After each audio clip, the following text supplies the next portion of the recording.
Bonjour, bienvenue à la conférence de presse de voyage au Pôle Sud. Nous sommes vraiment ravis d'être ici avec Luc Jacquet.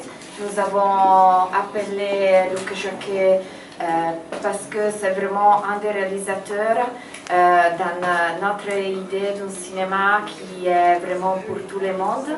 Et c'est si difficile aujourd'hui que des films vont arriver au public des enfants, mais aussi des adultes, avec la même urgence et la force du cinéma. Et nous sommes vraiment heureuses parce qu'il nous a écrit qu'il avait un nouveau film. Et ce film-là, c'est vraiment les contre-champs de son film plus connu, La Marche de l'Empereur. Et c'est un film si personnel parce que c'est vraiment un voyage qui est une aventure, mais aussi un voyage intime dans les pensées plus profondes de notre connexion avec la nature et qu'est-ce qui va arriver à notre planète. Merci d'être ici. Et moi, je voulais savoir comment vous êtes arrivé à faire ce film, que c'est si intime, dans lequel il y a votre voix, il y a votre pensée et toutes les choses qui vont guider dans votre cinéma. Ça fait beaucoup de questions en une. Non, c'est un film qui a commencé un peu sur une proposition qu'on m'a faite de retourner en Antarctique. Et au moment où j'accepte cette proposition, évidemment, sans même réfléchir, je me dis, mais t'en as pas marre. Je m'aperçois que ça fait 30 ans que je vais en Antarctique. 30 ans que je vais en Antarctique et poussant un peu plus la réflexion, je me dis, mais effectivement, tous les gens que je connais, tous les gens qui sont allés dans les terres polaires ont tous en commun une addiction profonde pour ces terres. Et c'est vrai que vous allez prendre n'importe qui, vous leur parlez de l'Antarctique, la seule chose qu'ils vous disent c'est « j'espère pouvoir y retourner un jour ».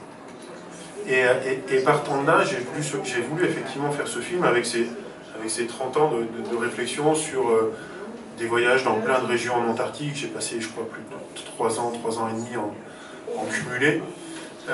Dans plein de régions de l'Antarctique, je me suis dit, mais je crois que ce qui m'importe aujourd'hui, c'est vraiment de partager ça dans un monde aujourd'hui où je sens qu'il y a beaucoup de conflits entre les gens, il y a parfois un peu d'impossibilité à trouver du dialogue. Se confronter à des choses qui sont plus grandes que nous, à mon avis, est quelque chose d'important aujourd'hui, peut-être d'essentiel. Et moi, c'est ce qui m'a toujours attiré en Antarctique, c'est cette confrontation avec l'immense, cette confrontation avec la violence des éléments, cette vérité que ça vous oblige à avoir. C'est-à-dire que vous ne trichez pas dans une tempête, vous ne trichez pas devant le vent, vous ne trichez pas devant le froid. Et moi j'aime cette sincérité.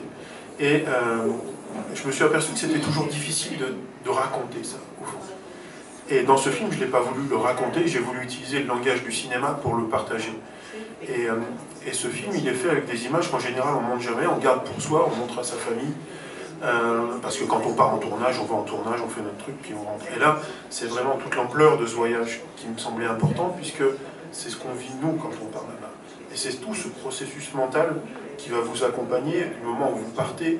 Là, on parle de Patagonie, parce que c'est vrai que quand vous partez dans la Patagonie, vous avez l'ampleur de ces paysages, et vous commencez à vous préparer mentalement.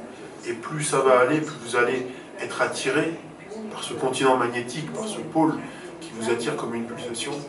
Et finalement, c'est inexplicable. Et je crois que l'art en général et le cinéma en particulier a cette capacité d'expliquer l'inexplicable, en tout cas de permettre de l'approcher. Ci sono domande, alzate la mano.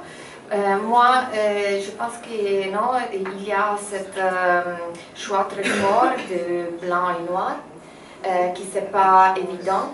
Mais c'est aussi cette idée que nous arrivons à la fin du film avec cette image totalement blanche. Et ces choses-là, c'est très frappant, très fort. Et je me demande si vous avez pensé à ça, à cette finale, au début de votre choix de tourner le film en blanc et noir?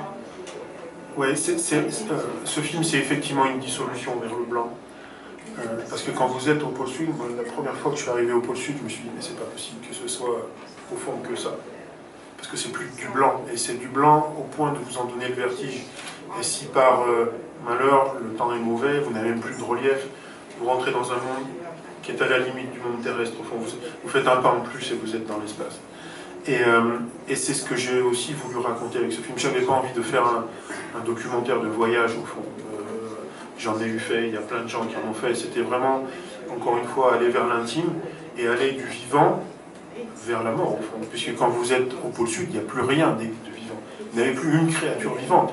Déjà, vous avez quitté la côte, comme c'est monté dans le film, où la vie se concentre.